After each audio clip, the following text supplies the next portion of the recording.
अमरीकी दारुल हुकूमत Washington DC के स्याह फाम मुसलमान मुल्क की सबसे पुरानी मुस्लिम कम्युनिटी से ताल्लुक़ रखते हैं। सूरज गुरूब होने पर अजान के साथ ही वो मस्जिद मोहम्मद का रुख करते हैं। अपने आबाओ अजदाद की तरह जो 1930 की दहाई से यहाँ नमाज पढ़ते आ रहे हैं, अब तकरीबन 500 मुसलमान वाशिंगटन डीसी की इस मस्जिद में नमाज पढ़ने आते हैं। अमरीकी फ़िज़ाइया के साबिक अफसर तालिब शरीफ मस्जिद मोहम्मद के नए इमाम हैं।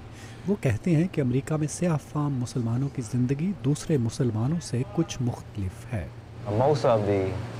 ज़्यादातर स्याह फाम मुसलमानों के आबाओ अजदाद मसीही थे। अमेरिका में हम ज़रा मुख्तलिफ तरीके से मुसलमान हुए, इसलिए कि हमारे ख़ानदानों के ज़्यादातर अफराद इस्लाम के बारे में कुछ नहीं जानते थे और हमें बहुत सी चीज़ों के बारे में उन्हें बताना पड़ता है। एक मजहबी अक़लियत के नाते हमें अपनी ज़िंदगी का बेशतर हिस्सा अपने इर्द गिर्द के लोगों के साथ बांटना पड़ता है। 24 साला जोसलिन कोल की ज़िंदगी इस्लामी और मसीही रवायात के दरमियान तवाज़ुन पैदा करते गुजरी। उनकी वालदा ईसाई हैं, जबकि उनके वालिद ने उनकी पैदाइश से पहले इस्लाम कबूल कर लिया था। मुझे याद है बचपन में रमज़ान के महीने में मैं अपने वालिद के साथ खजूरें खरीदने मार्केट जाती थी। अगर मैं पूरा दिन रोज़ा ना भी रखती और इस बारे में कुछ ना भी समझती, फिर भी शाम को वालिद के साथ खजूरें ज़रूर खाती। मस्जिद में ख़वातीन का एक मखसूस कमरा है जहाँ वो एक दूसरे से मिल रही हैं, जबकि किचन में कुछ लोग इफ्तार की तैयारी में मसरूफ़ हैं। इब्राहिम मोमिन के परदादा एक गुलाम थे। उनके लिए रमज़ान अपनी मजहबी रवायात गैर मुस्लिमों के साथ बांटने का एक मौका है।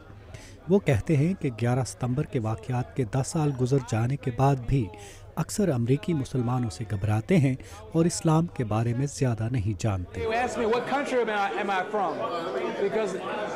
एक दावत में मुझसे पूछा गया कि मेरा ताल्लुक़ किस मुल्क से है, क्योंकि बहुत से अमरीकियों का ख्याल होता है कि मुसलमान दूसरे मुल्कों से आते हैं। मैंने अपना पासपोर्ट निकाल कर दिखाया कि आपकी तरह मैं भी अमरीकी हूँ। इमाम शरीफ कहते हैं कि 1860 की दहाई में गुलामी के ख़ात्मे के बाद स्याह फाम अमरीकियों की शहरी आज़ादियों और बराबरी के लिए तारीख़ी जदोजहद और इस्लाम में रूहानी आज़ादी की रवायात के दरमियान एक मजबूत ताल्लुक़ पाया जाता है, और अमेरिका के स्याह फाम मुसलमानों के लिए रमज़ान ये सब याद करने का एक मौका होता है। आपको मालूम है कि हम गुलामी के दौर से निकल कर आए हैं।